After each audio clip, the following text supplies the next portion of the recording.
Securities and financial planning offered through LPL Financial, a registered investment advisor. Member FINRA SIPC. The opinions voiced in this show are for general information only and are not intended to provide specific advice or recommendations for any individual. To determine which investments may be appropriate for you, consult with your attorney, accountant, and financial advisor or tax advisor prior to investing.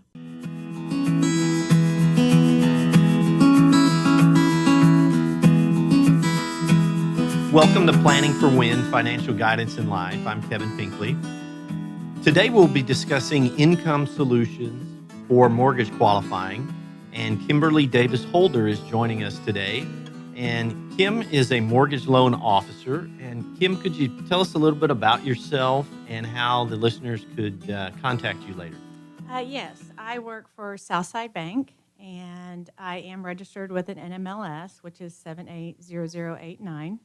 My cell phone is one of the easiest ways to contact me. That's 817-946-9515, or an email, which is kimberly.davis@southside.com.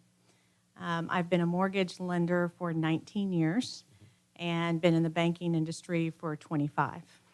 All right.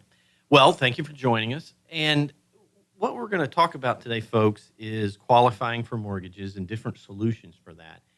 And we wanted to key on a couple things. So when people qualify for a mortgage or are trying to qualify for a mortgage, when they're going through a divorce or after a divorce, or when they're retired, the situation changes a little bit. And normally what we find is that people can qualify, but maybe it's a longer process. There's a little more red tape, if you will. And even though people can have assets with substantial zeros behind it, primarily what we find is that the lenders are looking for sources of income. And when we're going through a divorce or after divorce, that situation can certainly change, sometimes permanently or temporarily. And then when we have our retirees, their sources of income can change, and a lot of times we see it being reduced. And we wanted to talk about different solutions for those folks. And if we also have time, maybe we can talk about the self-employed, how this could be a solution to them as well. So, Kimberly, if you'd like to start off with how we normally look at the qualifying side of it, briefly, and then talk about the solution that we're going to talk about that, frankly, I didn't know about until very recently, and I think most people out there are not familiar with it as well, but I think it's very useful and certainly has its place. Correct. Asset depletion lending is not something new. It's been a program that Fannie Mae has offered for quite many years. The program is a little convoluted, and you have to have a history of taking a distribution from your assets.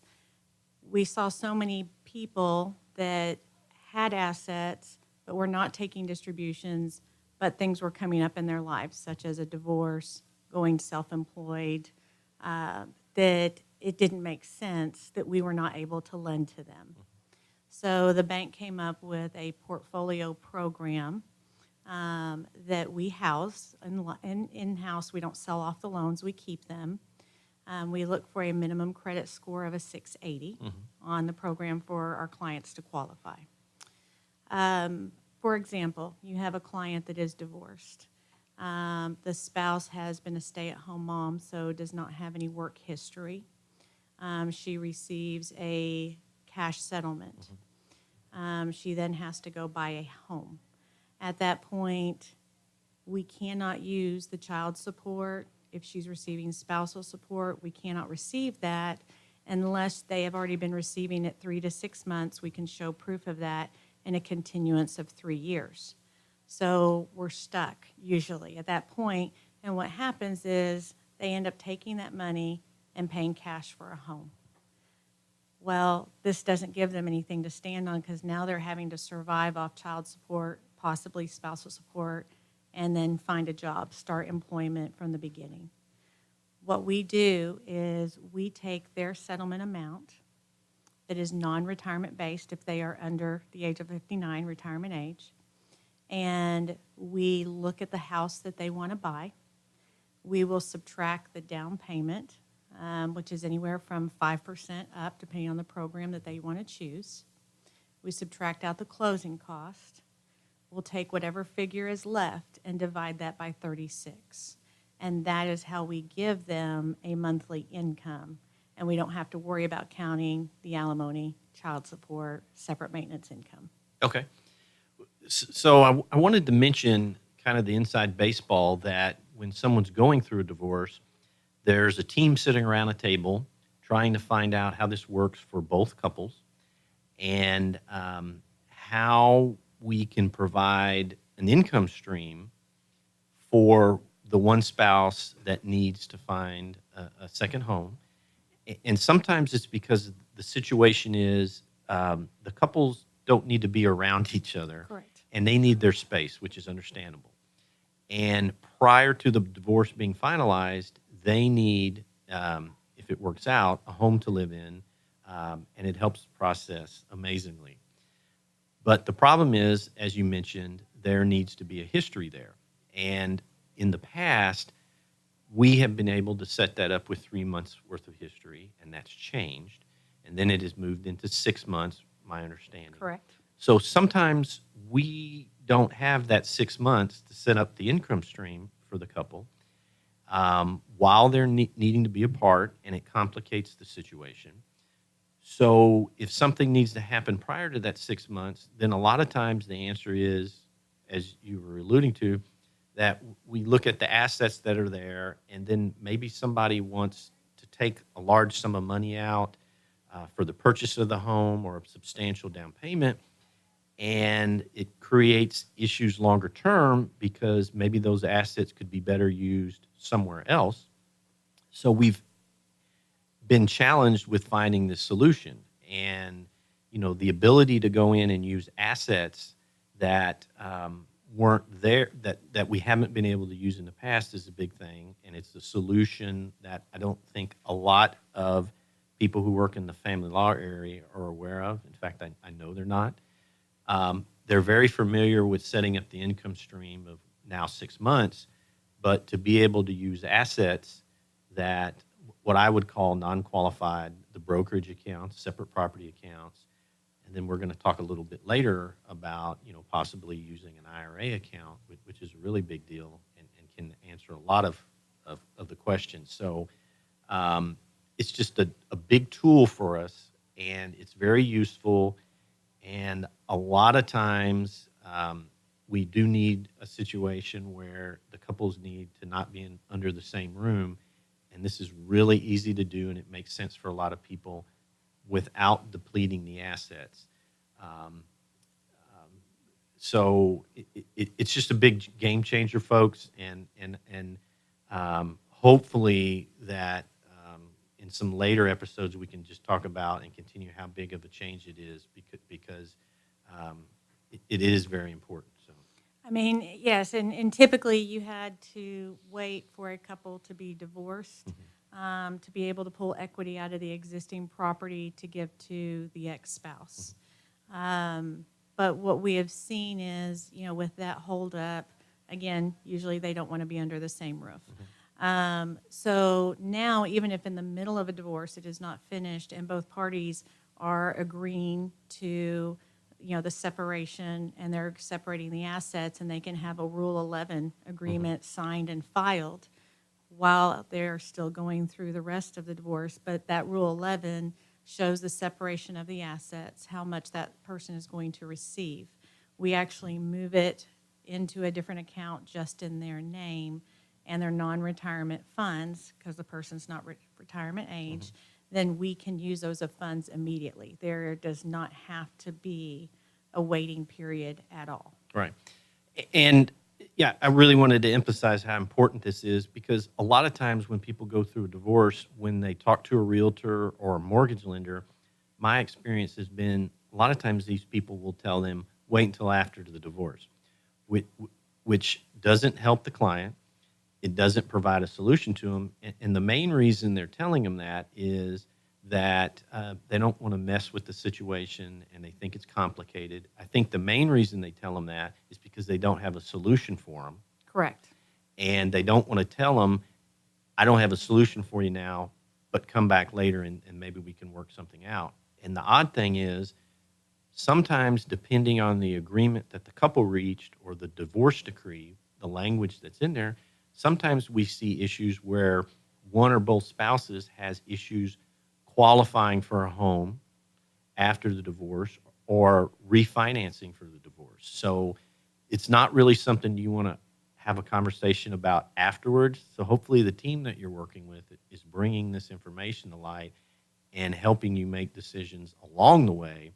And it's a much better process when you handle it before or know how you're going to handle it afterwards. But I literally hear a lot of times, I visited with a realtor, I visited with the bank or the lender, whoever you might be using, and they want to go on to the next person because they don't have a solution for you. Right, and it actually, just like you said, it actually can help both parties, especially if you have a situation where both spouses worked and brought in close to the same level of income.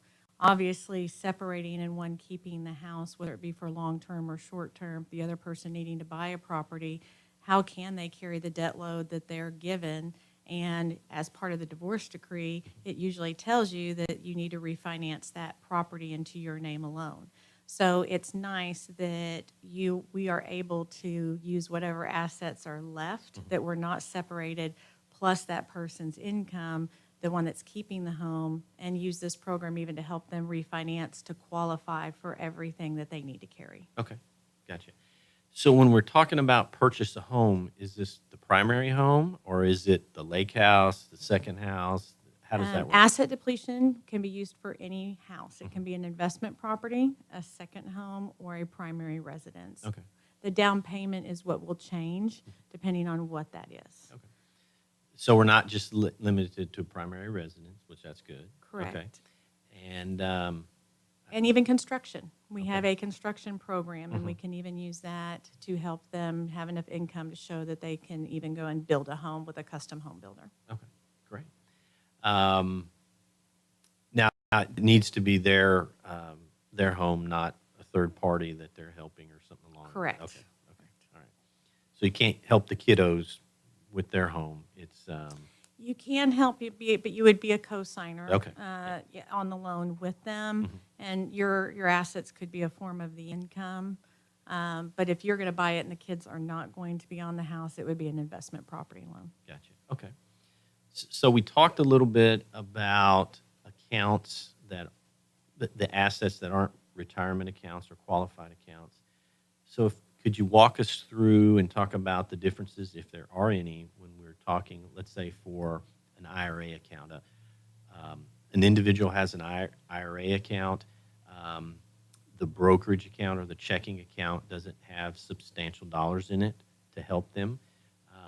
And the bulk of the money is in the IRA, which in the past we would have said that that's illiquid money and it's not usable to qualify for the purchase of a home, which I think when you talk to people out on the street, if you will, that's the notion that they'll explain, but obviously that's not the case. When you are retirement age, you are allowed to use any liquid asset that you are able to pull from without any penalty. So we will look at your regular checking, your regular savings, if you have any regular CDs. Then if you're retirement age, we will look at the IRAs and the stuff that you have with your financial advisor, your financial planner. If there is any question of the product itself, we would ask for the terms and conditions that the bank or the company has with that IRA. And as long as they state that those funds are available to you at no penalty at any time, as long as you're retirement age, then we can use 100% of those funds. Okay, great. So when we say retirement age, what age are we talking about? The legal age that you can take a distribution without having penalty. You obviously would still be taxed as income. So, you're 59 and a half. Okay. Yeah, so that's important, so that's why I was asking. Yes. And So 59 and a half on most investments is the golden number. There could be a few exceptions, but that's the golden number. And then after that, there's not a penalty, as you were saying, to make withdrawals. Um, now, are we capped at a certain age limit? So let's say we're 70 or 75, so it doesn't exclude the older folks, correct? Not at Yeah. all. That Okay. would be age discrimination Okay. against fair lending. So you can be 85 years old and come apply for a mortgage loan. Okay. And the interesting thing is, um, when we look at divorces these days, there's different age groups that we see a lot of. And it kind of shocked me. And the most common that I run into, and I think other professionals, is the marriage is 20 to 30 years. Hmm. And then second, but I think it's gaining quickly to be the number one, is what we would call the gray divorce. And that's folks who have been married 30 years or more. So that could be people in their 50s. It could also be people, when we look at additional years, 40 years of marriage, 45 years of marriage, that people are easily into the late 60s, 70s, and late 70s, and that's very common. So they might have the combination of there's assets there, they've worked hard. Maybe some of them are primarily tied up in retirement accounts. They could be retired or about to retire. And again, this whole income situation is going to be changing just because of their age. And then when you throw in the possibility of divorce, there's a lot of changes going on. And so it's nice to have solutions that are there because sometimes, unfortunately, the longer the marriage is, sometimes the more complicated it can be. Correct. And having different solutions are nice. Yeah. It is, because our goal is with this program and being a bank, our goal is not just to get them a home loan. Our goal is to, with every client we have, is to set them up where we're being financially responsible for this client and setting them up in the best way. We don't want someone to deplete all their assets and not have money for an emergency, a car accident, a health issue, or buying a new home and having an issue with the house. And then, they're stuck. They have no income. So our idea, whether you are retiring, whether you're divorced, whether you're self-employed, is to take your whole picture and say, okay, what makes most sense? What makes most sense on the length of the mortgage, the amount of down payment, your monthly payment, your income, your assets, so that we can set you up the right way for success. We don't want foreclosures.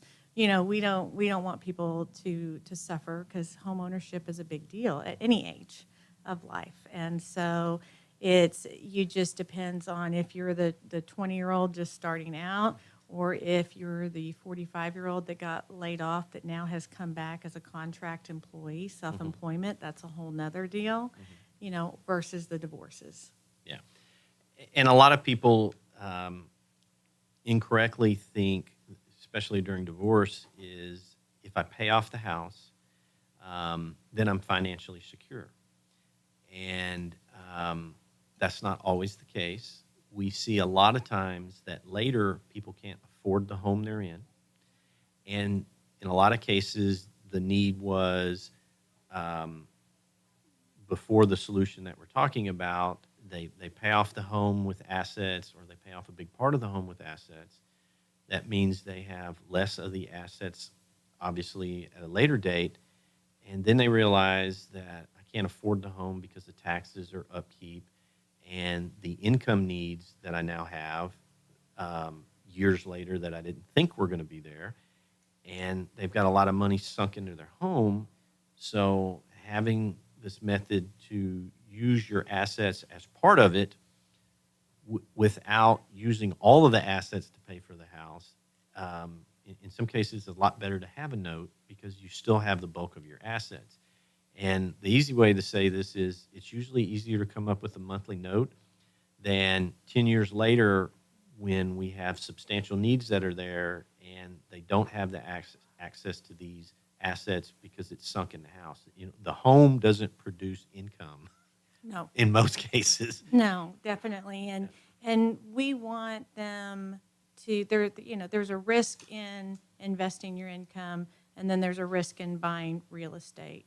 But if we can minimize that risk and put as little into the house as possible, for you to be able to cash flow and maintain that mortgage payment, you're being able to ride the bubble, the real estate bubble of values going up and down, and the market of what your money is doing, as the stock exchange and presidents change and everything. You're able to balance both. But exactly, if you pull everything out of one ship and put it into the other, and you bought your house at $300,000, and goodness, we have a pop, and then it's only worth $200. You've just lost that money, and there's not a chance to regain it Right. for a long time. Gotcha. So we talked a little bit about the asset depletion qualifying for mortgages during the divorce. And earlier you had mentioned a little bit about the self-employed. Correct. So let's talk about that a little bit, because when we're looking at income, lenders look at different types of income differently, or where you're employed. Right. Correct. When you're employed, they look for a 2-year employment record, and they usually like it to be within the same field of work, especially when you go to self-employed. Freddie Mac will require, depending on your credit score and the rest of your picture, sometimes it only require 1 year of self-employment tax returns. Fannie Mae and most lenders will require 2 years. And that's because in the first 2 years of starting a business is when you have majority of your losses and your write-offs because you're starting the business. And where they're doing everything legal and they're allowed to have those write-offs, what happens is it offsets against their income. And so it makes their income as a loss or very little.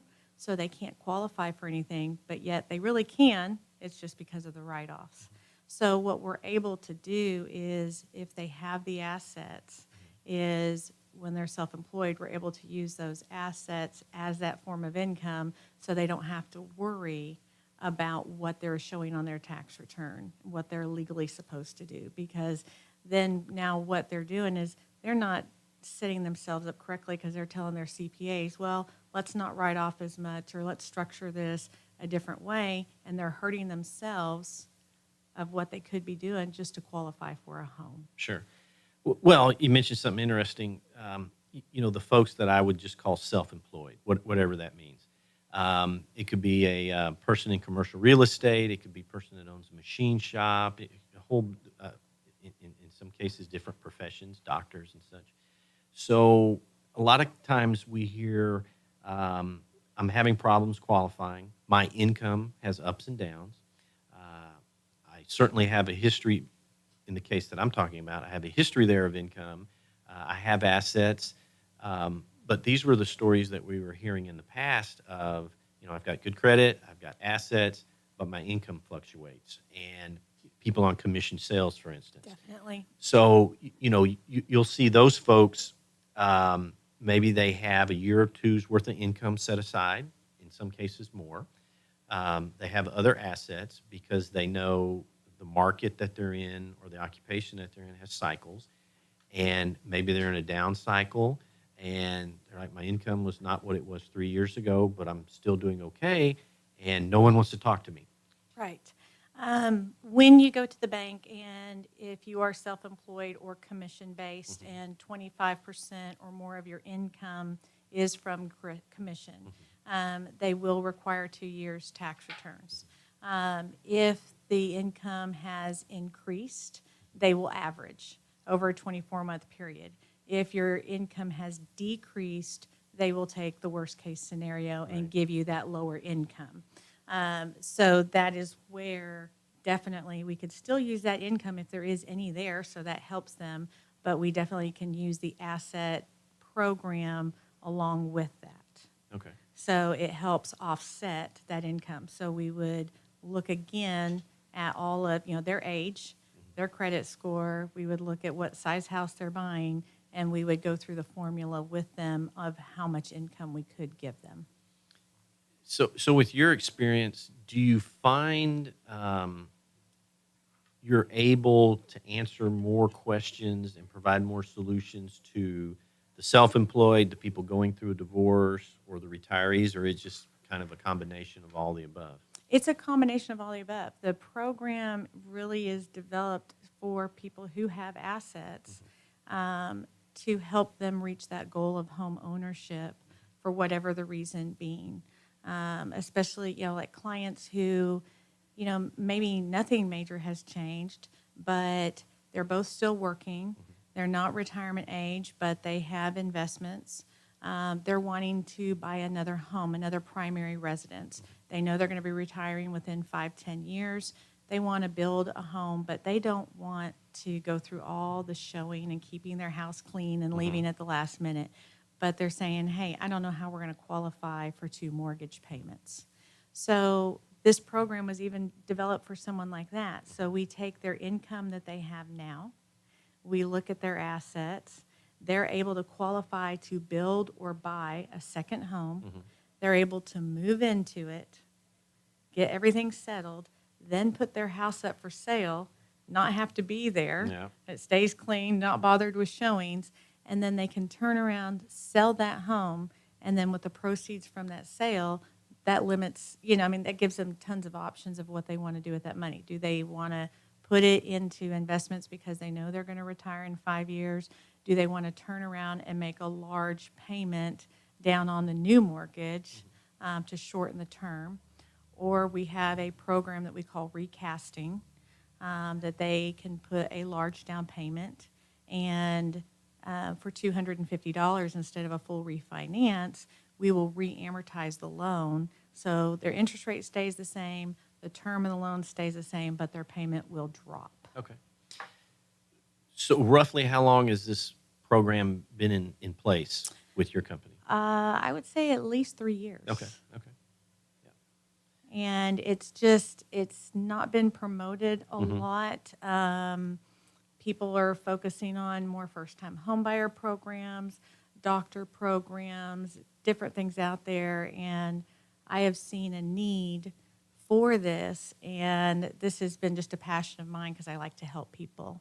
And I just saw where this program can be used in all of our products. And so that's my goal, is to get out there and educate and help people achieve buying a home. Well, I'm glad you are. When I was made aware of it, I was very excited because it checked a bunch of boxes that we were having problems with. So we're going to take a break, and when we come back, we'll learn more about income solutions for mortgage qualifying.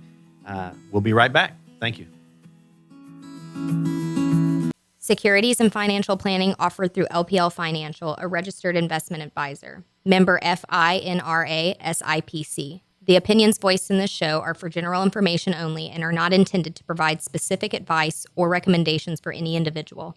To determine which investments may be appropriate for you, consult with your attorney, accountant, and financial advisor or tax advisor prior to investing.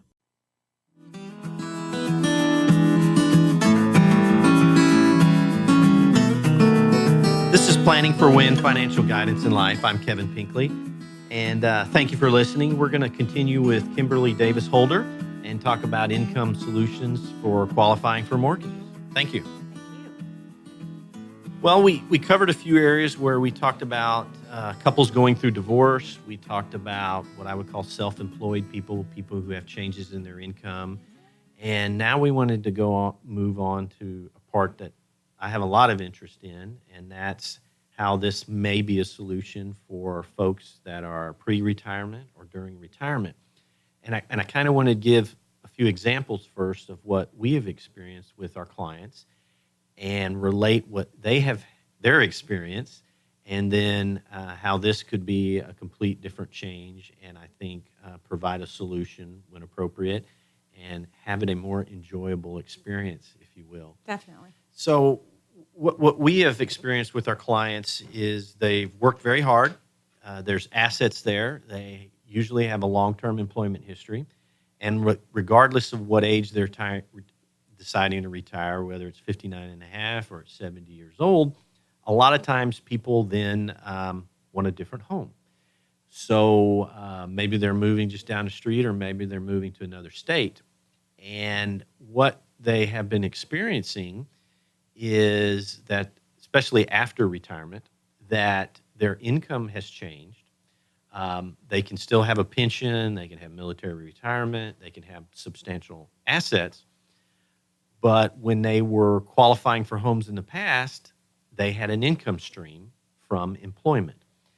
And when that income stream is no longer there and they're getting their income from other sources, a lot of times we have a reduction in that amount of income or the income that could be available. And in some cases, it's a substantial reduction, but yet they have substantial assets. And of course, the clients had good credit scores. So their experience when they were employed is things went very smooth and very fast, and there wasn't a lot of red tape, and the required documents were gathered, but it really didn't create a headache, or they didn't experience anything that they didn't already expect. What happens is when they retire, that changes, and they're really looking at them differently. And we have had clients that have spent literally months and weeks gathering information that no one's ever asked before, and they're asking it now because they're retired. And they weren't aware of this program, and they didn't know their assets could be used to help them qualify. And frankly, it was a nightmare, and a lot of people bailed out in the process because they said it's not worth it. I've worked for decades and decades, and we've been productive people, and we have substantial assets, but now I'm not the same person I was before I retired, and it's been very frustrating for them. So you're going to be able to explain a different procedure and a different atmosphere, if you will, that where the accounts that were in brokerage accounts and even in that now could be in an IRA, we weren't able to use them, or they weren't aware that they could use them to help qualify, but now we can. Correct. It's whether you have someone who knows that they're 1 to 2 years out from retirement, so they're starting to plan and look at where they're going to roll over their 401k, or someone who is just newly retired and has already rolled it over, and trying to decide how much income they want to live off monthly. So like you said, they have different streams. It could be only Social Security. They could be retired military as well, have some of that. Possibly even a pension. So with those forms of income, it's just the normal documentation. It would be, your 1099s, your Social Security awards letter, your pension awards letter, and we can use that income immediately. And then if that is not enough to qualify for what they're trying to do, their objective with buying the new home, then we go in and look at the assets. And all we require is 2 months statements, all pages of those assets, showing what they're able to use. And then we just do our figures, our calculations from there. So it is very easy. It is not 10 more steps just because we're using asset depletion. If they're a client that is a year out and their money is still in the 401k at the office and their retirement age, what we would ask for is not only either the most recent 2-month statements or quarterly, because sometimes companies will only do quarterly statements. We would ask for their terms and conditions. And as long as the terms and conditions say that they can pull it out without a penalty and how much of a percentage they're able to pull out without a penalty, those funds can be used as part of the assets for asset depletion. As you and I have discussed also, if the company will only allow that client to roll those funds over, then at that point we would advise them to speak to a financial planner, representative, roll over the amount of funds that they need to help them qualify. And as soon as they're in that possession and we track it from the 401k into their investments, we then immediately could use those funds at that point for their income. Okay.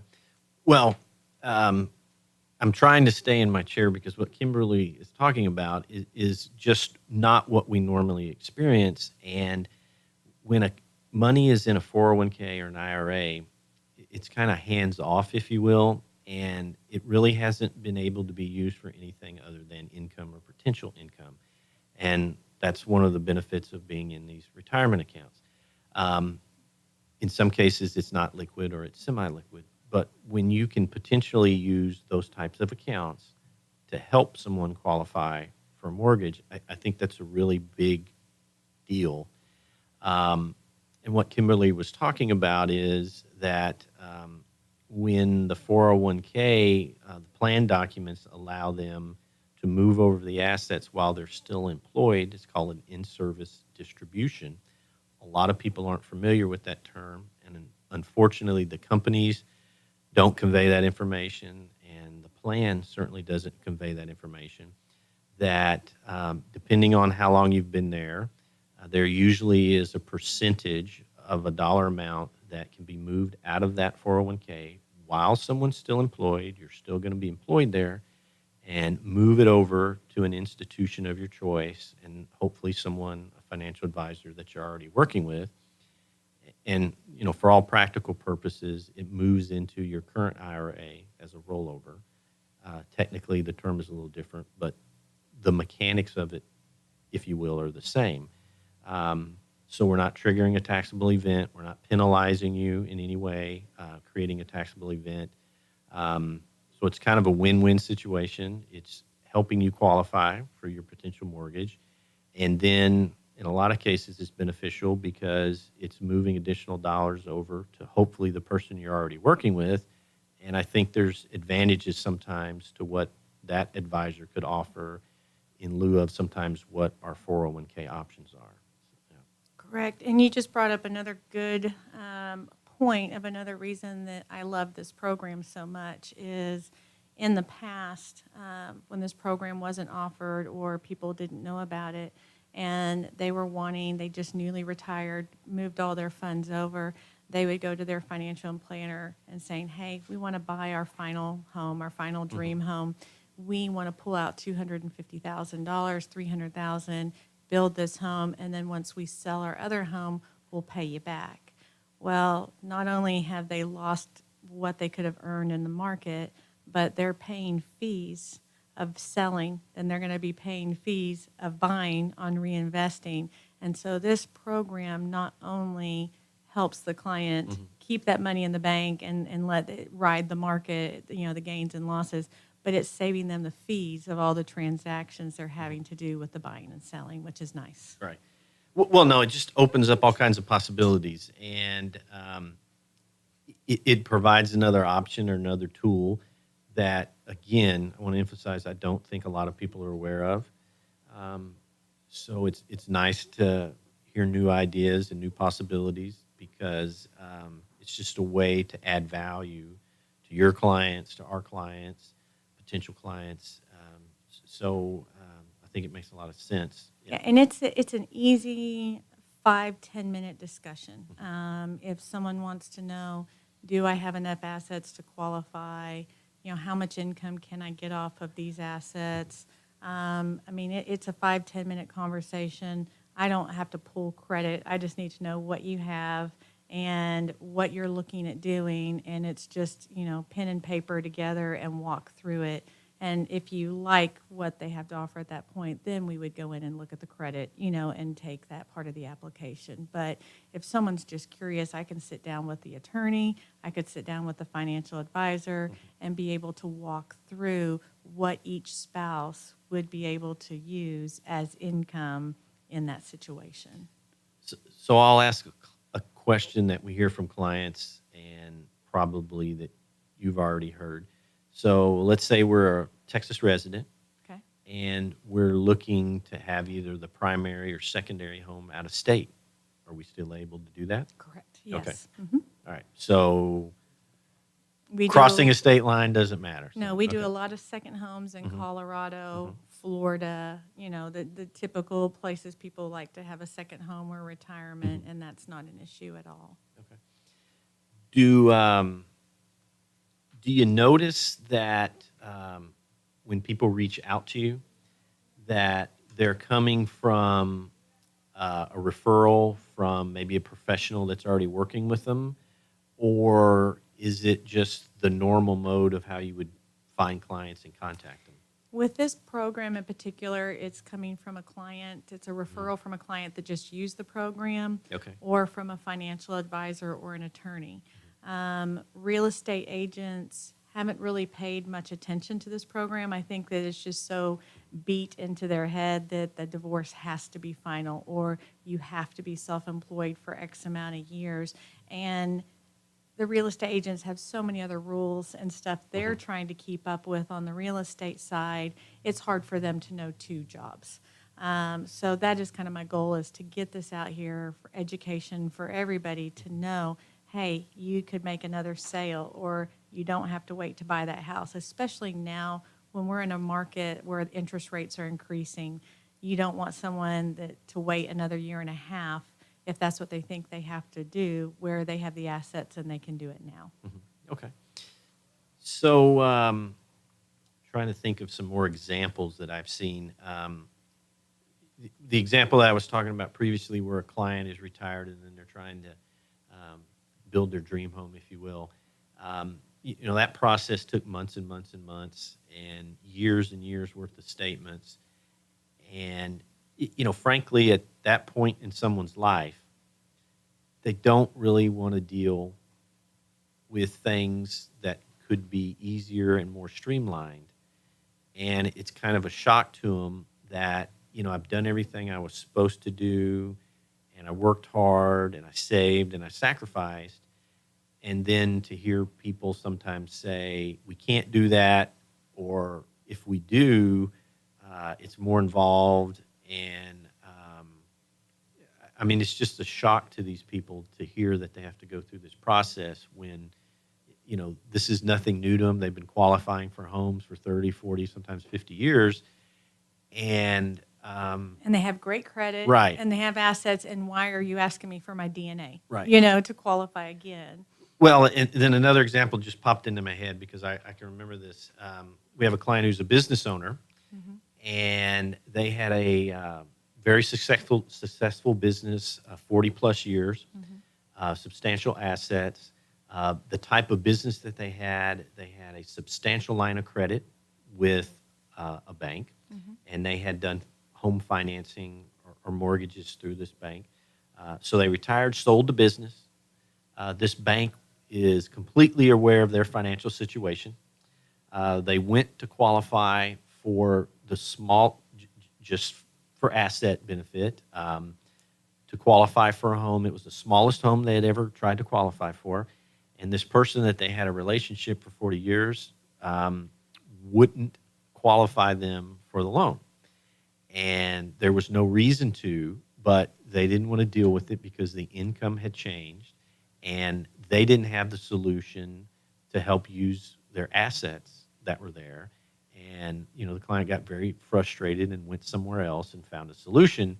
But it was a shock to them that, if I could tell you the details of that, which I can't, but, the assets that were there and the lending history that was there, and it was like a new person had walked in and sat at the desk and asked, could we put a loan together for us? And they were very disappointed. And obviously they don't do business with that institution anymore. Right. And that's very frustrating. And that's one thing, is this is a portfolio program for us. So as people are listening, I don't want you to get frustrated with your own bank because they just may not have a program like ours. And so, if your own bank can't do it, please, reach out to us. We would definitely like to walk through it, and sit with your financial advisor, sit with your CPA. We want to make sure that we're setting you up the right way with the plan of your team, if you will, your financial team. Another kind of client, as you're speaking, someone like that, is we're noticing more and more high net worth clients.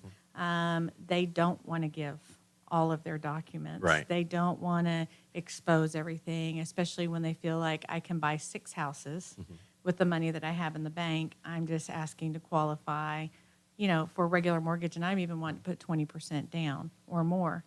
Well, you hit on something key there. So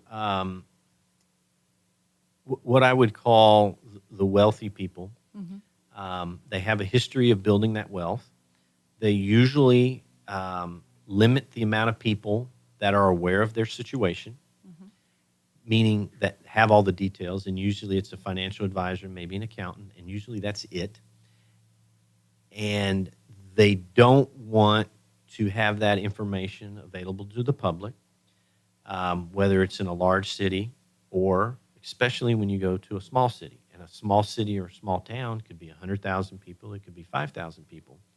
And maybe the general public knows that they're probably successful and financially secure, but they don't want the people to know the details. And sometimes people act like professionals in that situation, and sometimes other people don't.